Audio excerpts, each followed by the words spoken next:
दूसरी दुनिया के डॉक्टर स्ट्रेंज ने खुद को सैक्रिफाइस किया और थैनोस को हराया डार्क होल की वजह से, लेकिन अर्थ 616 वाले ने ऐसा कुछ क्यों नहीं किया। तो स्वागत है आपका फ्रेम बाय फ्रेम के एक्सपोजिंग हीरोज के पार्ट 1 में। कई डॉक्टर स्ट्रेंज फैंस ये कहते हैं कि डॉक्टर स्ट्रेंज डार्क होल के बारे में जानता ही नहीं था, और ये खुद डॉक्टर स्ट्रेंज ने कहा था, जो कि एक वीक पर मैंडेला इफेक्ट है। देखो, रियलिटी में डॉक्टर स्ट्रेंज ने ये बात बुक ऑफ विशांति के लिए कही थी, और एमसीयू ने कभी भी ये मेंशन नहीं किया कि डॉक्टर स्ट्रेंज को डार्क होल के बारे में कुछ नहीं पता। अब कुछ फैंस ये कहेंगे कि डॉक्टर स्ट्रेंज ने इनकर्जन से बचने के कारण ऐसा किया, लेकिन ये बात भी सच नहीं है। इल्यूमिनाटी के रीड के बताने से पहले डॉक्टर स्ट्रेंज खुद इनकर्जन्स के बारे में नहीं जानता था। अब कई तेज यूट्यूबर्स ये कहते हैं कि डॉक्टर स्ट्रेंज ने टोनी का डू में बदलना देख लिया था और इसीलिए उसने टोनी को सैक्रिफाइस करने के लिए मजबूर किया। तो जरा ध्यान से सोचो, वो टाइम स्टोन से कोई प्रेडिक्शन नहीं कर रहा था, एंड टोनी के मरने के बाद भी तो डूम्सडेज आ ही रही है ना। मतलब असल में टोनी कोई थ्रेट नहीं था। काफी देर तक मैं खुद ये मान रहा था कि शायद और कोई रास्ता ही नहीं था, लेकिन भाई इस बंदे ने 14 मिलियन पॉसिबिलिटीज देखी थी एंड नो अदर चॉइस। लेकिन उसने वो पॉसिबिलिटीज देखी जो तरीके उसके दिमाग में आए। लेकिन कम से कम स्ट्रेंज इस बेवकूफ को तो रोक लेता।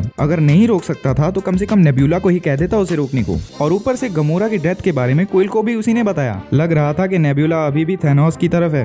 यहाँ तो डॉक्टर स्ट्रेंज बुद्धू था या कोई मकसद था उसका। कॉमिक्स के अकॉर्डिंग हो सकता है कि स्ट्रेंज मल्टीवर्स को बचाने के लिए जानबूझकर डूम की मदद कर रहा हो, जिसकी बहुत ज्यादा पॉसिबिलिटीज हैं, और ऐसा हो सकता है, लेकिन लगता नहीं कि ये असली वजह होगी। बड़ी ही चौंका देने वाली सच्चाई है ये। तो देखो, इन्फिनिटी वॉर वाला इंसिडेंट कोई प्लान इंसिडेंट नहीं था जिसका स्ट्रेंज को कई सालों पहले से पता हो, इसलिए उसके पास इतना टाइम नहीं था कि वो डार्क होल को जाकर ढूंढे। और अगर उसे उस समय इसके बारे में पता था तो डार्क होल अगाथा के पास थी। रही बात टोनी ही क्यों, तो सारी एंड गेम प्लान थी। स्ट्रेंज के द्वारा कई लोग स्नैप के कैपेबल ही नहीं थे, उनमें से भी सिर्फ टोनी ही था जो इतने कम समय में चुटकी बजा सके। अगर किसी और का वेट करते तो शायद एमसीयू रिबूट हो चुकी होती। अगर रही बात वो पीटर क्विल वाली, तो डॉक्टर स्ट्रेंज से ज्यादा वहां नेब्यूला की गलती थी। ऑरा फार्मिंग सिर्फ टोनी को ही सूट करती है। अगर नेब्यूला कोशिश ना करती तो एंड गेम ना ही होती। और अब डॉक्टर स्ट्रेंज को गाली देना छोड़ो एंड सब्सक्राइब कर लो।